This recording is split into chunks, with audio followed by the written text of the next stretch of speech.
Hello भाइयों, मैं बादल कुमार। मैं आप लोगों के लिए फोर्थ मंथ एनडीए स्ट्रेटेजी एक बनाया हूँ, जिसे आप लोग फॉलो कर सकते हैं। उससे आप लोगों को बहुत मदद मिलेगी। मैं भी अभी इससे पहले एनडीए का प्रिपरेशन कर रहा था, पर मेरा इस बार एनडीए 2026 लास्ट अटैम्प्ट था। मैंने एग्ज़ाम दी, उधर रिजल्ट आया, पर उसमें नहीं हुआ मेरा। मैं चाहता हूँ कि जितने भी लोग एनडीए की तैयारी कर रहे हैं, मैं जहाँ गलती किया वहाँ ना करें। उसी की वजह से मैं एक आप लोगों के लिए फोर्थ मंथ स्ट्रेटजी लेके आया हूँ एनडीए 2026 की। तो ये देख सकते हैं कि आप लोग पूरा मैथ्स का चैप्टर है, टोटल 36 चैप्टर है, और मैं उसे कंबाइन करके भी बहुत सारे चैप्टर को लिखा हूँ, जैसे मैट्रिक्स एंड डिटरमिनेंट बहुत, और ट्रिग्नोमेट्री रेशोनेटिविटीज पर टोटल 36 चैप्टर है। जो देख सकते हैं आप यहाँ पे उसका वेटेज और पूरा चैप्टर यहाँ पे लिखा हुआ है, और एक दूसरे पेज में भी है। तो आप लोगों को ये मैथ लिए हैं तो 11th में, तो आप लोग मैथ बढ़िया से करें 11th में। और मैथ में हम लोगों को स्मार्ट वर्क करना है, क्योंकि बहुत सारे चैप्टर हैं, और पूरा यदि पढ़ने जाओगे तो हौच-पौच भी हो जाता है पूरा पढ़ने में। क्योंकि मैंने देखा, मैंने पूरा चैप्टर पढ़ा और लास्ट में जाके किसी भी चैप्टर पे 2-3 चैप्टर छोड़ के ऐसा कोई कंट्रोल नहीं था जो कि मैं उसको कर सकूँ। तो हम लोगों को स्मार्ट वर्क करना है। जैसे बहुत सारे चैप्टर का वेटेज बहुत अच्छा है, जैसे आप 5-6 चैप्टर ऐसा है जिसे आप एक अच्छे से पढ़ लें और पूरा चैप्टर में आप कंट्रोल ला लें, तो आपको कभी दिक्कत नहीं होगी एग्ज़ाम में। क्योंकि 30-40 क्वेश्चन तो उसी से आ जाती है, तो आप उसको ईजिली कर सकते हैं, और आपका एक अच्छा मार्क्स भी आ जाएगा। और उसके अलावा जो बहुत सारा चैप्टर पढ़े हैं और उससे कुछ मार्क्स ला सकते हैं। जैसे आप देख सकते हैं फंक्शन 6 से 8 क्वेश्चन कैरी करता है, मैट्रिक्स एंड डिटरमिनेंट 8 से 10 क्वेश्चन कैरी करता है। आप फिर ले सकते हैं प्रोबेबिलिटी और स्टैटिक्स 13 से 15 मार्क्स कैरी करता है। तो ये देखिए 4 चैप्टर और स्ट्रेट लाइन, तो ये देखिए 15, ये हो गया 25, और यहाँ पे 15, तो 30 से 40, 35-40 क्वेश्चन आप इससे आता है। इसको आप एकदम बहुत अच्छे से पढ़ना है। और आप लोग जब मैथ का स्टार्टिंग करें तो सबसे पहले इनइक्वालिटी और लॉग, जो कि बेसिक है, उसे अच्छे से कर लें। क्योंकि इनइक्वालिटी और लॉग आपको हर एक एग्ज़ाम, हर एक क्वेश्चन में मतलब घुसा देता है कि मतलब उसको लगा के क्वेश्चन बना देगा, तो उससे होता है। तो जैसे आप लोग ये देख सकते हैं, जैसे इनइक्वालिटी लॉग, आपको प्रोबेबिलिटी करना है तो परम्यूटेशन कॉम्बिनेशन आना चाहिए, सेट्स आना चाहिए। तो ये बहुत सारे क्वेश्चन हैं। मुझे कैलकुलस बहुत लेंदी लगता था। कैलकुलस में 15 से 20 क्वेश्चन कैरी करता है, और कैलकुलस आप जैसे छोड़ भी दे तो कोई प्रॉब्लम नहीं, क्योंकि कैलकुलस बहुत लेंदी और बहुत टाइम टेकन भी लेता है, और बहुत ज़्यादा पढ़ना पड़ता है। और क्वेश्चन आ जाएगा, फिर उसमें आप घुस जाइएगा तो बहुत टाइम टेकन भी रहता है। तो आप मुँह से स्किप कर सकते हैं, क्योंकि 120 क्वेश्चन है। 120 क्वेश्चन में आप यदि 60 क्वेश्चन भी करते हैं तो 150 नंबर आपको आ जाएगा। तो जैसे मैंने आपको बताया वो 4-5 चैप्टर, उससे तो आपको एकदम अच्छे से करना ही है। उसके साथ साथ परमुटेशन कॉम्बिनेशन, क्वाड्रेटिक, सेट्स हो गया। फिर उसके बाद आप लिमिट कर सकते हैं, जो इजी है। ट्रिगो में आप बस ट्रिग्नोमेट्रिक आइडेंटिटीज और रेशियो कर सकते हैं, क्योंकि उसी से मैक्सिमम क्वेश्चन आती है। और ये सबसे भी आती है, पर ज़्यादा नहीं आती है, बट उसे आप स्किप कर सकते हैं। उसके बाद फिर आपको, तो मैंने कैलकुलस बोला ही, आप स्किप कर सकते हैं। तो जैसा देखिए मैंने बताया कि 35 से 40 क्वेश्चन वो, और इधर जो भी 4-5 चैप्टर बताए 10-15 क्वेश्चन वो कैरी करेंगे। और इसमें जैसे आप देख सकते हैं, आप 2D 3D पढ़ सकते हैं। वेक्टर 3D से इस बार जो मैंने एग्ज़ाम दी उससे बहुत ज़्यादा वेक्टर से तो सीधा मैंने देखा 6 क्वेश्चन था, तो वेक्टर 3D पढ़ सकते हैं। फिर उसके बाद कोनिक, आपका मन हो तो पढ़ लें, vector 3D, straight line, statics, ये और जो मैंने उधर आपको इसमें बताया। तो ये आप 10-15 चैप्टर यदि अच्छे से कर लेते हैं और कंट्रोल के साथ, तो आप आराम से 70-75 क्वेश्चन ईजिली कर सकते हैं। और आप यदि चाहेंगे कि मैं सब पढ़ लूँ, तो उससे होगा क्या कि आपका कोई भी चैप्टर में कंट्रोल नहीं रह जाएगा। और एग्ज़ाम में यदि एग्जामिनर आपको क्वेश्चन घुमा दिया, तो आप ईज़िली ये घूम जाएँगे, क्योंकि आपने किसी को अच्छे से नहीं पढ़ा है। और यदि आप मैंने जो बताया 10 से 12 चैप्टर, जैसे 5-6 चैप्टर तो मैंने ये बता दिया जिस पे कि आपको करना ही है, और उसके अलावा आप 10 चैप्टर सेलेक्ट कर लें जो आपको करना है, तो आप ईज़िली एग्ज़ाम निकाल सकते हैं। मैथ का तो आप इजीली कट ऑफ कर लेंगे और अच्छे मार्क्स 150, 125, 150 तक तो आप इजीली ला सकते हैं, तो जो मैंने बताया आप वो कर लेंगे तो मैथ में। और जैसे बोला कि बहुत सारे बच्चे नॉन मैथ्स रहते हैं आर्ट्स के साथ, तो उनको ये जो 11th में मैथ्स लिए हैं उनको तो यही बोलूँगा कि आप 11th से लग जाएं, क्योंकि मैथ में यदि आपका कंट्रोल नहीं है तो आप एनडीए नहीं कर सकते हैं। मैथ तो आपका बहुत अच्छा होना ही चाहिए। तो आप तो ये अभी से ही ये जो मैंने चैप्टर बताया उस पे लग जाए कि ये चैप्टर को मैं टारगेट करके एकदम अच्छे से पढ़ना है और निकालना है। जो नॉन मैथ्स स्टूडेंट है वो तो सबसे पहले अपना बेसिक स्ट्रॉन्ग करें, इनक्वलिटी, लॉग, क्वाड्रेटिक, ये सबको एक अच्छे से पढ़ें।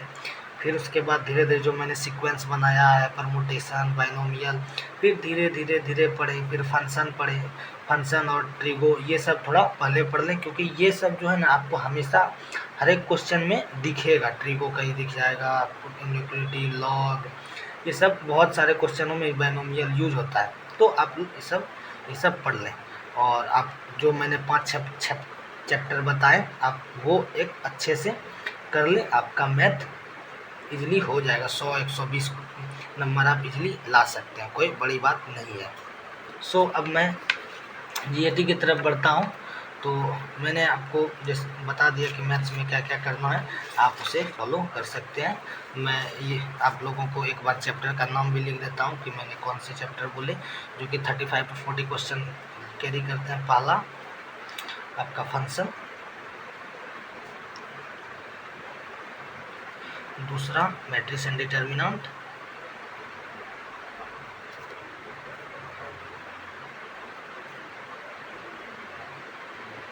तीसरा आपका हो गया ट्रिग्नोमेट्री,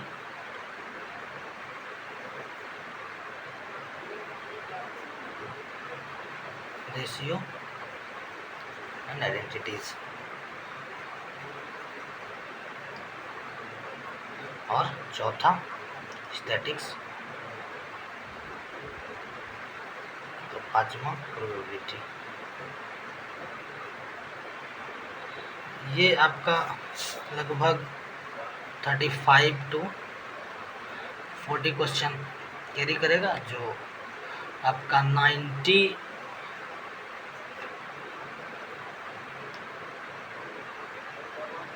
और 90 to 100 मार्क्स।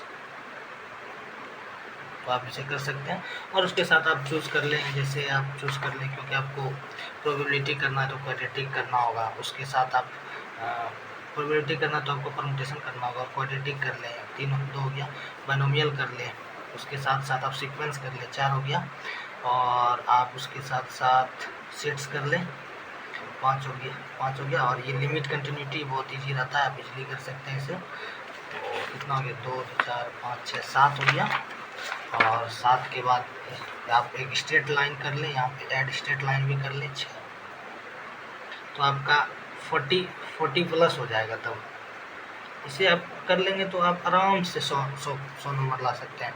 और उसके बाद फिर वेक्टर और 3D, बस ये 10 क्वेश्चन। और जो मैथ्स बैकग्राउंड से हैं वो तो लगभग टोटल पढ़ के आएंगे ही, और आप इस पे ज़्यादा ध्यान दे देना और उसे भी कर लेना, ठीक से हो जाएगा। Thank you.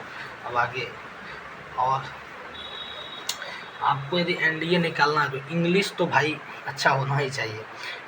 मैं पूरा एनडीए जर्नी के दौरान मैं हमेशा इंग्लिश से जूझता रहा, मेरा इंग्लिश अच्छा नहीं था। तो इंग्लिश में मैंने जो देखा है, एग्ज़ाम दिया 2-3 बार, तो मैंने एक देखा कि एनडीए इंग्लिश में ना मतलब कोई कंफर्म नहीं रहता है क्या पूछ देगा, कुछ भी पूछ देता है। बट मैंने जो एग्ज़ाम दिया उसमें ये देखा कि सिनोनिम्स तो 100%, इसीलिए मैंने लिखा 100% टू चांस टू से इन एग्ज़ाम। सिनोनिम्स तो पूछेगा ही, एंटोनिम्स पूछेगा ही, और होमोफोन होमोनिम भी 2-3 बार से मैं दे रहा हूँ तो पूछता है, इडियम फ्रेज। ये मतलब सोच लो ना कि इस चारों से कम आपका 20 क्वेश्चन तो पूछेगा ही। मैं तो मान लो क्या 20 to 25 क्वेश्चन पूछेगा, तो मान लो कि 80 to 100 मार्क्स का इससे आ जाएगा।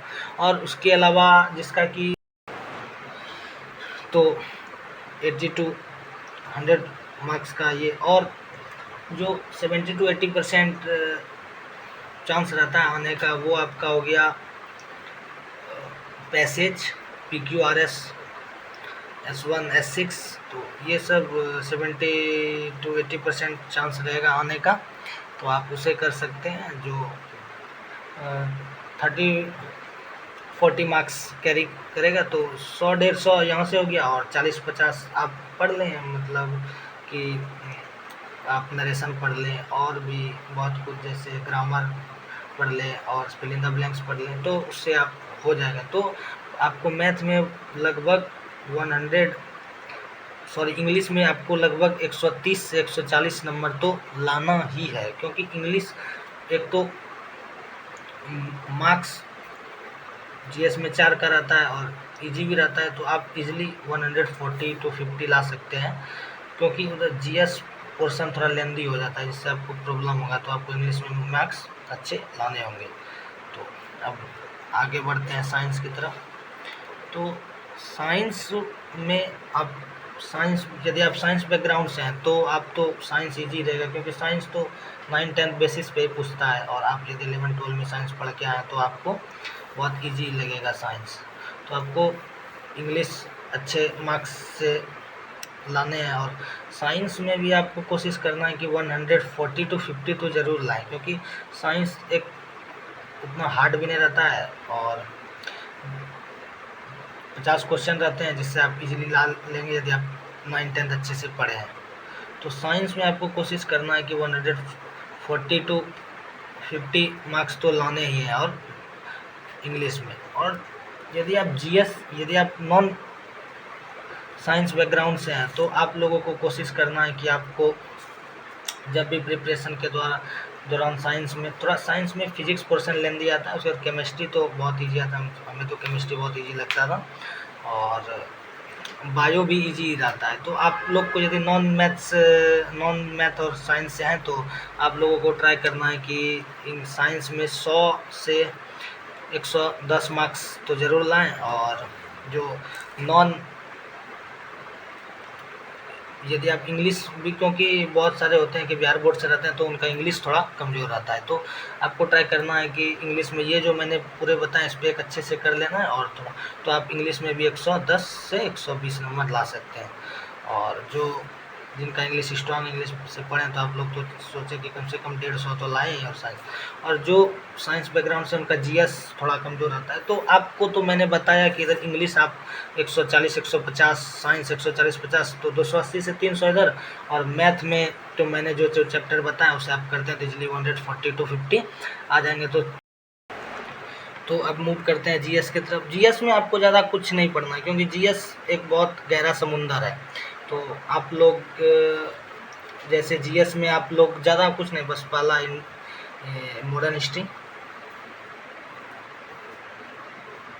दूसरा आपको ज्योग्राफी पढ़ लेना है।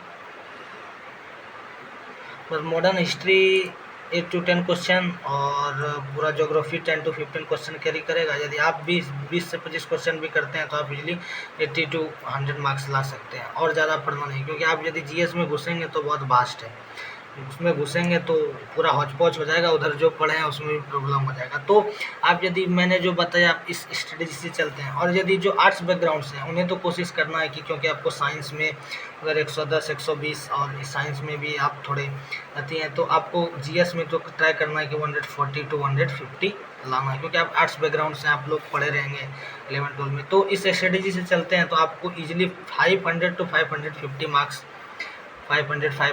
मार्क्स ज़रूर आ जाएंगे। तो बस आपको पूरी जर्नी के दौरान यही करना है कि आपको कंटिन्यू रहना है। आप लोग ट्राई करें कि कंटिन्यू रहे, आपका रिदम ब्रेक ना हो, क्योंकि कंटिन्यू यदि आप कहीं जाते हैं तो कहीं गए 1-2 दिन के लिए, लेकिन वो रिदम ब्रेक हो जाने के बाद रिदम आने में 4-5 दिन तो ज़रूर लग जाएगा।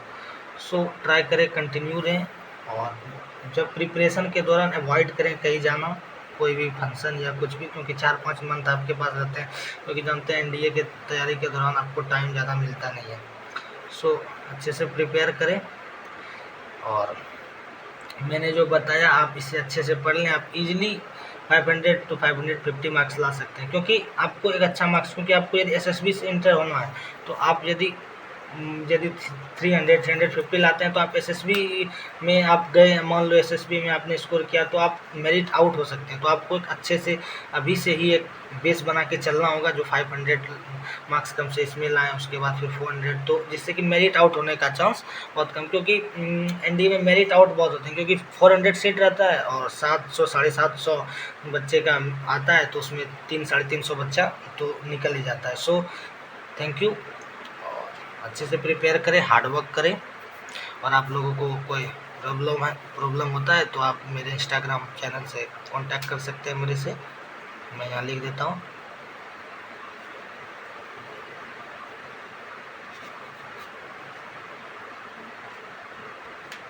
यह है मेरा इंस्टाग्राम चैनल, आप मुझसे कांटेक्ट कर सकते हैं।